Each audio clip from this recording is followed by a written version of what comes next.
সকালবেলা মর্নিং ওয়ার্কে বেরিয়েছি আমরা।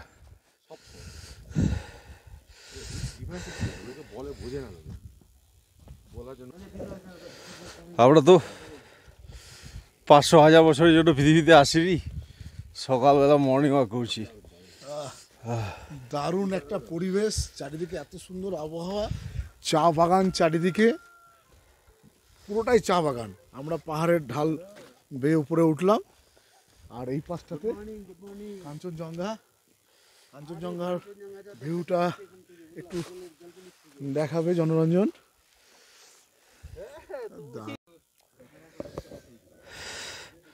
এখন হাঁটতে বেরোলাম, ওই হাঁটতে বেরিয়ে কাঞ্চনজঙ্ঘা।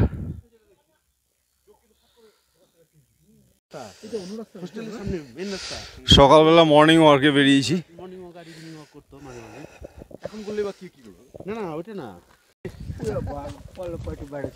ऊपर जाने का ये शॉर्टकट है ना? बाइक नहीं है साला नहीं है, कितनी दूर पे है? अब कत जाने सब गेला ना তোমাকে তো বললাম আমি। আর আমার সাথে হচ্ছে মা শাশুড়ি এক বুড়া বুড়ি। जगह एकदम क्लियर ना? आपका नाम? मेरा नाम गौतम। गौतम, ये यहाँ का ही हो? इनका है। अच्छा अच्छा, काम क्या करते हो? त्यही घरमा खेती बाली, खेती में क्या होता है? त्यही मूला साग सब्जी त्यही हो। अच्छा, यही होता है ना? हाँ। और सेल कहाँ पे करते हो? सेल सेल सेल मतलब उसको? ए बस्तीमा गइहाल्छ नि, कति जग्गा नहुने जग्गातिर। अच्छा अच्छा। कोही बेला सिलगढी, कोही बेला खरसाङ, त्यही अच्छा, उता पल्लोपट्टिबाट 1300 ठाडो जाने। बहुत अच्छा। घर में कौन कौन है?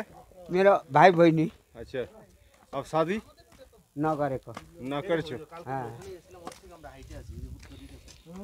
মর্নিং ওয়াক চলছে, শরীরে জীবনে গরম। জীবনে ভ্রমণের প্রয়োজনীয়তাটা মানে কেন, দরকারটা কি?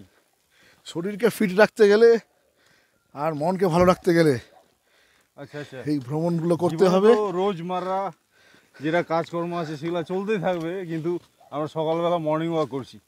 হ্যাঁ, এটার বিকল্প নেই। স্বাস্থ্য ভালো রাখার জন্য আমাদের ডেইলি মর্নিং ওয়াক করা উচিত। আর পাহাড়ে আমরা অক্সিজেনটা উঠছি, খুব ফ্রেশ আছে। একদম একদম একদম। রমেশদা, দাদা, সময়ের একটা কি বৈশিষ্ট্য বলো তো? সময়টা ভালো হোক খারাপ হোক যাবে তো বটেই। হ্যাঁ একদম তাই। হ্যাঁ, আর যেই সময় চলে যায় সেটাকে আর ফিরে পাওয়া যায় না। যেরকম আমাদের ছোটবেলায় কি হয়, ছোটবেলাতে আমাদের পয়সা থাকে না, শক্তি থাকে, ঠিক আছে? একদম বয়সকালে কি হয়, পয়সা থাকে শক্তি থাকে না। কিন্তু এই সময়টা মোটামুটি, এই সময় পয়সাও থাকে শক্তিও থাকে, তাই তাড়াতাড়ি এদিক ওদিক একটু করা দরকার আছে। আর আরেকটা তো কথাই আছে, time and tide wait for none. একদম পারফেক্ট বলেছো। আমরা যে হুট করে বেরিয়ে গেলাম, কীভাবে বেরোলাম? সবারই তো পয়সা আছে, কার না পয়সা নেই? সেটাই, ইচ্ছা থাকলে উপায় হয়। আমরা হঠাৎ করে রাতে প্ল্যান করলাম, গতকাল সকালেই আমরা বেরিয়ে এসেছি রায়গঞ্জ থেকে। ইচ্ছা থাকলেই উপায় উপায় হবে।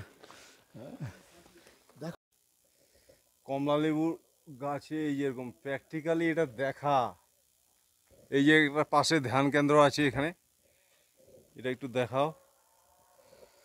কি এটা বাড়িতে বসে থাকলে হতো? এই যে কাঞ্চনজঙ্ঘা বাড়িতে বসে থাকলে হবে? পাওয়া যেত না। হঠাৎ করে ডিসিশন নিলাম, চলে আসলাম। ये टॉप में है ना? अच्छा अच्छा। আমরা মর্নিং ওয়াক করতে করতে সিটং 3 টপে চলে এসেছি। সেখানে একটি ধ্যান কেন্দ্র দেখলাম। ধ্যান কেন্দ্রের পাশেই একটা homestay, walking cloud homestay. Walking cloud হোমস্টের ওনার কিরণ গুরুং আমাদেরকে কিছু শোনাবেন, তো শুনবো। नमस्कार, मैं किरण गुरुंग हूँ। तो ये होमस्टे का नाम है वॉकिंग क्लाउड होमस्टे। तो ये सिटोंग 3 है मेरा। सिटोंग 3 का सबसे ऊपर जगह है, सबसे ऊपर इसका नाम है सिटोंग 3 अपर-थाम।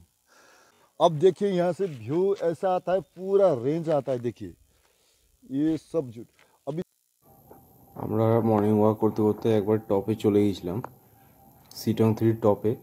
সেখানে দেখলাম একটা ধ্যান কেন্দ্র আছে, পাশে ওয়াকিং ক্লাউড হোমস্টে। সেগুলো দেখার পর আমরা আস্তে আস্তে নিচে নেমে যাচ্ছি। এবার নিচে নামার পরে আমাদের ব্রেকফাস্ট করে সাইট সিইংয়ের জন্য বেরিয়ে যেতে হবে। এবার সাইট সিইং এখানে মোটামুটি 6টা সাইট সিইং আছে, যেরকম একটা লেক আছে, আলঢারা ভিউ পয়েন্ট আছে, যোগী ঘাট, তারপরে একটা বুদ্ধ মোনাস্ট্রি আছে, আই লাভ সিটং আছে, মংপো আছে। এগুলো আমরা দেখবো, ব্রেকফাস্টের পরে বেরিয়ে যাবো এবং দেখবো। তো আমরা মোটামুটি আমাদের আমাদের হোমস্টেতে পৌঁছে গেলাম। হ্যাঁ, পাহাড় 5 ওয়াক, যে মনোমুগ্ধকর পরিবেশ সেটা দেখার পর ঘাম আর যাই হোক না কেন সেগুলো কোনো ভ্যালু রাখে না। দারুণ দারুণ এখানকার ভিউ এবং ওয়েদার যা দারুণ।